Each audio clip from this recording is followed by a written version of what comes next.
for conveying those incredibly powerful words from the Smell Juma for us to hear. So thank you. Next we'll turn to Temulun Togochog, who's going to speak to us about the experience from a Southern Mongolian perspective. Thank you. Good afternoon, everyone. Ladies and gentlemen, distinguished guests, my name is Temulun Togochog. I'm an 18-year-old Southern Mongolian-American activist working with my father, Enghebatu Togochog, who some of you may know.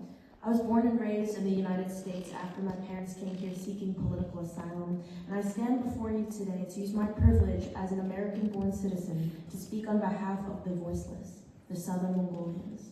Also known to the world as the People of Inner Mongolia, we are a people whose religious freedom, cultural heritage, and very identity are under relentless assault. For thousands of years, Mongolians have lived on the vast steppe guided by two intertwined spiritual traditions, Buddhism and Shamanism.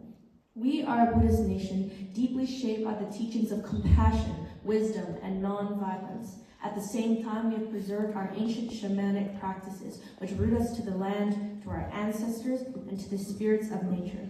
Shamanism promotes a worldview that emphasizes reciprocal relationships with the natural world and finds guidance in the spirits of nature and our ancestors, while Buddhism teaches altruism and selflessness. This blend of Buddhism and Shamanism is not just religion for us. It is the very foundation of our worldview, our ethics, and our culture. Despite the peaceful nature of our religious beliefs, our spiritual heritage in Southern Mongolia is currently being devastated.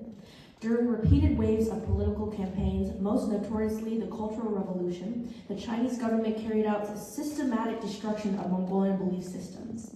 Thousands of Buddhist temples were razed to the ground, lamas and monks were persecuted, sacred texts and libraries were burned. Rituals that have survived for centuries vanished overnight. What occurred was not simply an attack on religion, but an attack on the soul of a people. In a spiritual environment where religion is all-encompassing and holistic, and its teachings of oneness and the unified whole connect all life forms and spirits, a religious attack is not confined to just one facet of life. In this kind of environment, in Southern Mongolia, a religious attack is a systemic destruction of an entire culture and its people. In the decades since, Beijing has tried to project an image of quote-unquote a restoration. A few temples have been rebuilt and some sacred sites have reopened. However, this restoration is hollow. It does not return the freedom of belief to our people. It does not reinstate our spiritual leaders. Instead, these sites serve two ulterior motives. First, to show to the outside world that China allows Mongolians to practice their religion, and second, to generate tourism revenue for the authorities. In reality, the state controls every sermon, every ritual, and every monk. Today in Southern Mongolia, Mongolians are forbidden from freely venerating the Dalai Lama, the Panchen Erdeni, or our own highest spiritual leader, the Jebsun Damba Khogokhto, whose 10th reincarnation was enthroned in independent Mongolia with the blessings of His Holiness the Dalai Lama. Southern Mongolians are not allowed to have any religious contact with their brothers and sisters in Northern Mongolia or with Tibetan Buddhists, despite centuries of shared history and spiritual exchange. Even within the temples that do exist, monks and nuns are forced to attend political study sessions. They are compelled to display portraits of Xi Jinping where images of the Dalai Lama once hung.